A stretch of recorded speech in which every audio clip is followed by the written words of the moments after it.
1404. Ese es el número de misiones de combate que realizó Eric Hartmann en sus días como piloto, con más de 352 aviones derribados, sin él haber sido derribado jamás. Es considerado todavía hoy el mejor piloto de caza de la historia y, por lo tanto, el más letal y temido de todos los que participaron en la Segunda Guerra Mundial. Pero realizar tales hazañas no fue tarea fácil. Todo comenzó con un pequeño Eric Hartmann que, influenciado por su madre, quien era una piloto aficionada y apasionada por la aviación, decidió que quería ser piloto. Su objetivo: obtener la gloria que estos habían alcanzado durante la Primera Guerra Mundial. Eric Hartmann nació el 19 de abril de 1922 en Weissach, una pequeña ciudad en el sur de Alemania. Su madre, Elisabeth Hartmann, había sido una de las primeras mujeres en obtener una licencia de piloto en Alemania, y su amor por volar se contagió a su hijo Hartmann. Su padre, Alfred Hartmann, era un médico que había servido como oficial médico durante la Primera Guerra Mundial. A diferencia de su esposa, que compartía la pasión por la aviación con su hijo, Alfred Hartmann tenía una visión más pragmática de la vida y un enfoque centrado en la seguridad y el bienestar de su familia. Alfred no se oponía directamente a la decisión de Eric de convertirse en piloto, pero al principio mostró preocupación por el camino que su hijo estaba tomando. Siendo un hombre que había presenciado los horrores de la guerra, entendía las implicaciones de servir en una fuerza armada, especialmente en un conflicto tan potencialmente destructivo como la Segunda Guerra Mundial. El joven piloto había aprendido a volar casi de niño, instruido por su madre. Los Hartmann incluso tenían su propio planeador, que tuvieron que vender por la mala situación económica de la familia. Cuando el pintor austríaco llegó al poder en 1933, sin embargo, las clases de vuelo se pusieron de moda. A los 14 años, Hartmann se unió a un club de planeadores, donde recibió su primera instrucción formal en vuelo. La dedicación y el talento natural de Eric para la aviación fueron evidentes desde el principio, y rápidamente se destacó entre sus compañeros. Sus instructores notaron su habilidad para controlar el planeador y su serenidad en el aire, lo que les hizo prever un futuro prometedor para el joven piloto. Para el año 1936, con solo 15 años, el pequeño Eric ya era instructor de planeadores. Cuando estalló la Segunda Guerra Mundial, Eric, al igual que muchos jóvenes de su edad, sintió la llamada del deber. Decidió unirse a la Luftwaffe, la Fuerza Aérea de Alemania, no solo por el deseo de servir a su país, sino también porque veía en ello la oportunidad de conseguir el reconocimiento y la gloria que tanto anhelaba. En 1940, a los 18 años, Eric Hartmann comenzó su entrenamiento formal como piloto en la Luftwaffe. Ingresó en la escuela de vuelo de Neukölln, donde pasó por un riguroso programa de entrenamiento que incluía tanto vuelo en planeadores como en aviones de entrenamiento de combate. Tras completar su entrenamiento, Eric Hartmann fue asignado al Jagdgeschwader 52, una unidad de élite de cazas de la Luftwaffe con una reputación formidable que operaba en el frente oriental, combatiendo principalmente contra la Unión Soviética, convirtiéndose así en su primera experiencia real de combate. A solo un mes de su llegada al JG-52, Hartmann logró su primer derribo aéreo, abatiendo un Jak-1 soviético. En ese momento, la historia del que pronto sería considerado como el mejor piloto bélico de la historia daba inicio. Gracias a su creciente éxito en el combate, Hartmann fue ascendiendo rápidamente en los rangos de la Luftwaffe. A medida que se consolidaba como uno de los mejores pilotos del JG-52, comenzó a asumir roles de liderazgo, guiando a otros pilotos en misiones y compartiendo sus tácticas. Su reputación creció no solo entre sus compañeros, sino también entre sus enemigos, quienes empezaron a reconocer y temer su presencia en el cielo. Conforme Hartmann acumulaba más victorias, comenzó a ganar notoriedad entre sus compañeros y adversarios. Dentro de su escuadrón fue apodado Booby debido a su apariencia juvenil y su comportamiento amable fuera del combate. Sin embargo, para sus enemigos en el cielo, Hartmann era conocido como el Diablo Negro. Este apodo aterrador reflejaba su letalidad en el combate y el miedo que inspiraba en sus enemigos. El distintivo de su avión, con un corazón negro y la figura de un tulipán blanco en la nariz, se había convertido en un símbolo de muerte para los pilotos soviéticos. Su avión se distinguía rápidamente en el cielo y su presencia indicaba un peligro inminente para cualquiera que se atreviera a enfrentarlo. A medida que sus victorias en combate aumentaban, la reputación de Hartmann como un piloto letal se extendió tanto entre sus compañeros como entre sus enemigos. Los soviéticos incluso llegaron a ofrecer recompensas a los pilotos que lograran derribar al Diablo.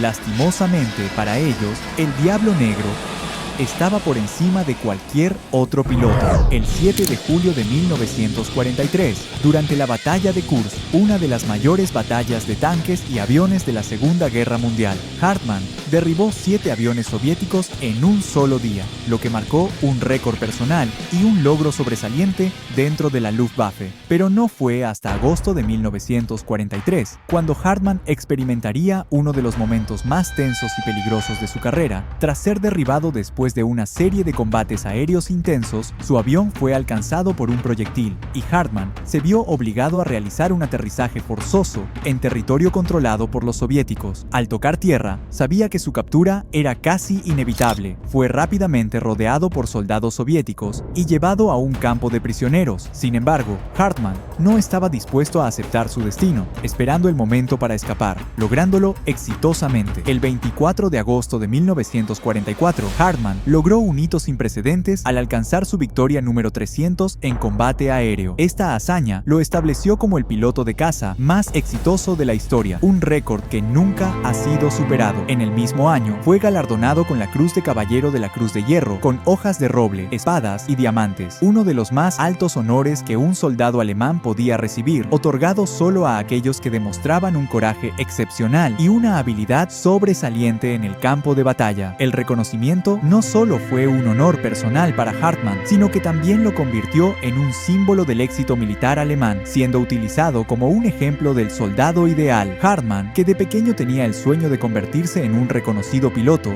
había superado todas sus expectativas. En mayo de 1945, con el colapso final de la Alemania N, Erich Hartmann y su escuadrón tomaron la difícil decisión de rendirse a las fuerzas estadounidenses. Hartmann sabía que la rendición a los soviéticos podría significar una muerte segura, o en el mejor de los casos, un destino en un campo de prisioneros de guerra en condiciones inhumanas. Hartmann lideró a su escuadrón hacia el oeste, donde se rindieron a las tropas estadounidenses en lugar de a los soviéticos. Sin embargo, debido a los acuerdos entre los aliados, Hartmann y otros prisioneros alemanes fueron entregados a las fuerzas soviéticas, quienes los consideraban trofeos de guerra. Este fue un momento extremadamente amargo para Hartmann, quien, a pesar de sus esfuerzos por proteger a su escuadrón, se enfrentaba a un futuro incierto en manos de sus enemigos. Hartmann pasó más de una década en cautiverio soviético, enfrentando condiciones brutales. Los campos de prisioneros de guerra soviéticos eran conocidos por su dureza, y Hartmann no fue una excepción a este trato. Fue sometido a trabajos forzados y a condiciones de vida extremadamente precarias. Además, los soviéticos intentaron repetidamente adoctrinar a Hartmann y a otros prisioneros alemanes, buscando convertirlos en defensores del comunismo, pero no tuvieron éxito alguno. A pesar de las dificultades físicas y mentales, Hartmann mantuvo su espíritu inquebrantable. Su negativa a cooperar con las autoridades soviéticas lo llevó a recibir un trato aún más severo, incluyendo confinamiento en solitario y condiciones extremas de privación. No fue hasta 1955, gracias a las negociaciones diplomáticas entre la recién formada República Federal de Alemania, que no era más que la Alemania Occidental, y la Unión Soviética, Hartmann fue liberado y pudo regresar a casa. Su regreso marcó el fin de una década de sufrimiento, pero también el comienzo de una nueva vida en una Alemania que estaba en proceso de reconstrucción. Cuando Erich Hartmann fue finalmente liberado en 1955, regresó a una Alemania que había cambiado drásticamente desde el final de la guerra, ahora dividida en dos estados, Alemania Occidental y Alemania Oriental. El país estaba en pleno proceso de reconstrucción y Hartmann tuvo que adaptarse a una sociedad muy diferente de la que había dejado. A su regreso,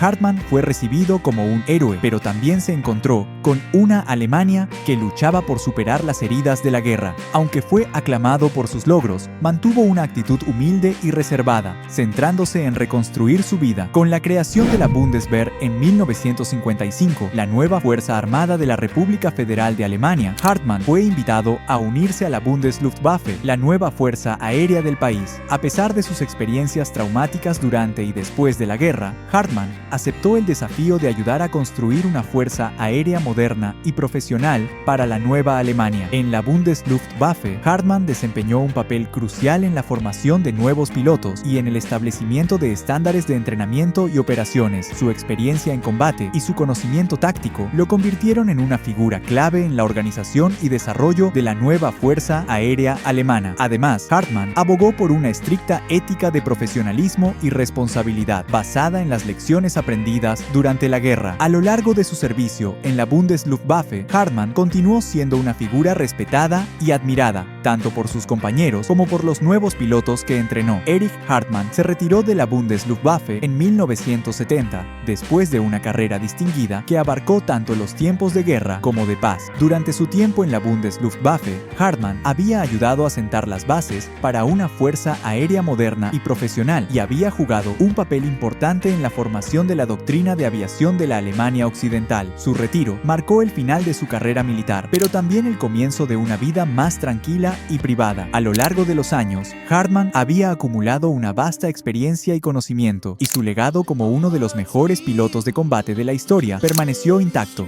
Después de retirarse, evitó en gran medida la vida pública, prefiriendo centrarse en su familia y en disfrutar de una vida tranquila. A pesar de su retiro de la vida militar, Hartmann siguió siendo una figura respetada en los círculos de la aviación y entre los veteranos. De vez en cuando, participaba en reuniones y eventos relacionados con la aviación, donde compartía sus experiencias y conocimientos con otros. Hartmann también se dedicó a escribir y a participar en la historia militar, ayudando a preservar la memoria de los pilotos y soldados que habían servido junto a él. Su vida, después del servicio, continuó siendo una fuente de inspiración para las generaciones futuras. Erich Hartmann falleció el 20 de septiembre de 1993 a la edad de 71 años. Su muerte marcó el final de una vida extraordinaria que había abarcado algunos de los momentos más tumultuosos del siglo XX. A pesar de las controversias y las difíciles circunstancias que enfrentó, Hartmann dejó un legado duradero como el piloto de combate más exitoso de la historia y como un hombre de principios. Su funeral fue un evento sobrio, pero estuvo marcado por el respeto y la admiración de aquellos que lo conocieron y aquellos que habían oído hablar de sus hazañas. Fue recordado no solo por su impresionante récord de victorias, sino también por su carácter y su dedicación a sus compañeros y a su país, la Alemania que tanto amó.